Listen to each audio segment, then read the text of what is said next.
एक व्यक्ति ने महात्मा बुद्ध से पूछा, मेरी जिंदगी में इतने दुख क्यों हैं?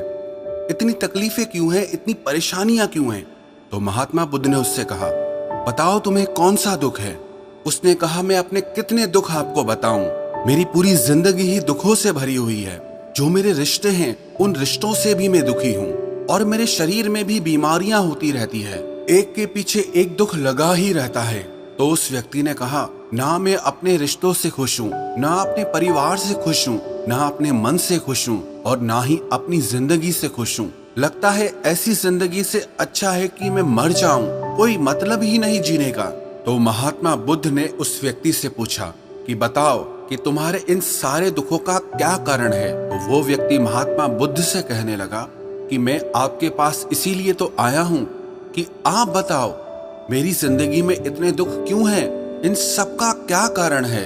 महात्मा बुद्ध ने उस व्यक्ति से कहा, जरा गहराई से सोचो, विचार करो, देखो कहाँ है तुम्हारा दुख, क्या कारण हो सकता है तुम्हारे दुख का। उस व्यक्ति ने बहुत सोचा, पर जब उसे कुछ समझ नहीं आया तो बुद्ध ने उसे उत्तर दिया कि तेरे सारे दुखों का कारण तू ही है। तेरे मन की आसक्ति है, तेरे मन का मोह है।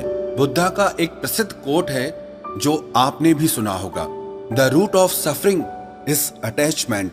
आपके सारे दुखों का कारण आपका मोह है, आपके मन का अटैचमेंट है, आसक्ति है। तो उस व्यक्ति ने बुद्ध से कहा कि मैं समझा नहीं कि मेरे मन का मोह हर दुख का कारण कैसे हो सकता है।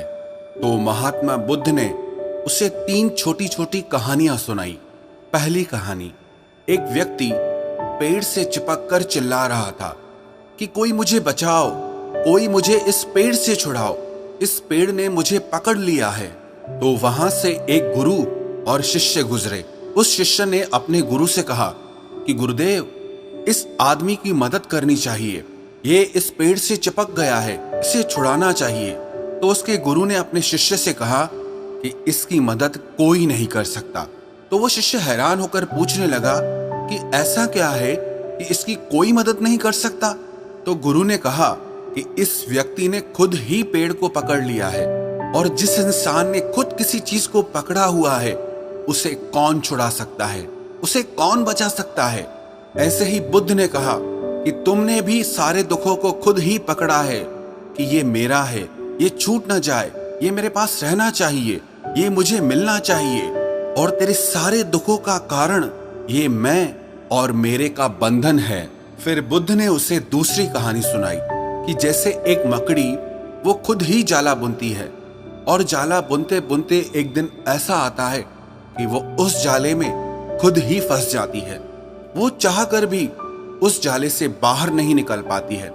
ऐसे ही तूने भी अपनी जिंदगी में कितने ही रिश्ते बनाए हैं, कितनों से मोह लगाया है, कितनों को अपना माना है और उनमें मोह रखने के कारण आज वो तुझे दुख दे रहे हैं। सारी दुनिया में कुछ भी होता रहे, हमें दुख सुख नहीं होता है। हमें दुख सुख कब होता है? जब हमारे अपने के साथ कुछ होता है या हमारा अपना हमारे साथ कुछ करता है। फिर महात्मा बुद्ध ने उसे तीसरी कहानी सुनाई कि शहद से भरे एक पात्र में एक उड़ती हुई मक्खी घुस जाती है। उस शहद के मीठे रस में उसे बहुत आनंद आता है, वो बहुत प्रसन्न होती रहती है और अगर वो चाहे तो थोड़ा सा शहद का रस लेकर के वहां से उड़ सकती है, लेकिन वो उस रस में इतना डूब जाती है, इतना खो जाती है कि वो वहां से उड़ना ही नहीं चाहती और उस रस को लेते लेते उसके पंख उसी शहद में फंस जाते हैं। फिर जब तक उसका पेट भरता है वो बुरी तरह से उस शहद में फंस जाती है। फिर वो वहां से निकलने की बहुत कोशिश करती है, आगे जाती है, पीछे जाती है, दाएं जाती है, बाएं जाती है, पर वो वहां से उड़ नहीं पाती है, वो फंस जाती है उसी में ही। ऐसे ही तूने भी अपनी जिंदगी में जिन रिश्तों में आनंद लिया, सुख लिया, शुरू शुरू में तो तुझे बहुत सुख आया और आज वही रिश्ते तुझे दुख दे रहे हैं। ऐसे ही जब कोई व्यक्ति जब स्वास्थ्य की परवाह ना करके स्वादिष्ट रसों के पीछे पड़कर कुछ भी खाने लगता है तो आगे चलकर उसका शरीर खराब हो जाता है, उसके शरीर में रोग आ जाते हैं। ऐसे ही जब मन संसार की बहुत सारी आशाएं कर लेता है, तृष्णाएं और वासनाएं कर लेता है, तो उसके मन में धन का लोभ आ जाता है और फिर चाहे उससे कितना भी धन मिलता रहे, उसकी तृप्ति कभी भी नहीं होती। वो हमेशा धन से अतृप्त रहता है और फिर इससे उसके मन में दुख का जन्म होता है। फिर उस व्यक्ति को एहसास हुआ कि महात्मा बुद्ध बिल्कुल सही कह रहे हैं। यही वजह है मेरे सारे दुखों की। मेरे सारे दुख मेरी ही वजह से पैदा हुए हैं, मेरे ही मन के मोह से, अटैचमेंट से पैदा हुए हैं। फिर उसने महात्मा बुद्ध से दूसरा प्रश्न किया कि आपने मुझे कारण तो बता दिया, अब मुझे इसका उपाय भी बताइए।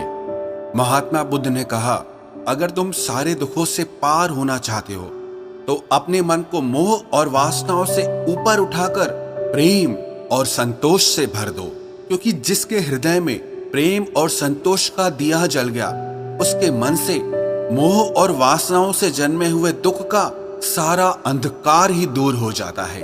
हालांकि ये बात कहने में बहुत आसान है, लेकिन करना बहुत मुश्किल है। लेकिन जो भी व्यक्ति महात्मा बुद्ध के इस उपदेश को समझ गया ना, वो सारे दुखों से पार हो जाएगा। यही कहानी हमारे भी जीवन की है। हम खुद ही रिश्ते जोड़ते हैं और बाद में खुद ही रोते रहते हैं। हम खुद ही प्रेम बढ़ाते हैं और बाद में खुद ही दुख पाते हैं। हम जिनके पीछे मेरा मेरा करके मरते रहते हैं, आखिर में वही लोग हमें सबसे ज्यादा दुख पहुंचाते हैं, हमारा दिल दुखाते हैं। जिनकी खुशी के लिए हम कुछ भी करने को तैयार हो जाते हैं, जिनकी खुशी के लिए हम अपनी सारी जिंदगी कुर्बान कर देते हैं, आखिर में वही हमारे जीवन में दुखों का अंधकार भर देते हैं। चाहे वो हमारा परिवार हो, हमारे मित्र हो, हमारी संतान हो या कोई भी रिश्ता हो, जहां पे भी हमने मन के मोह के, आसक्ति के, अटैचमेंट के धागे बांध रखे हैं, आप गौर करना, आपके जीवन में सारा दुख वहीं से आ रहा है।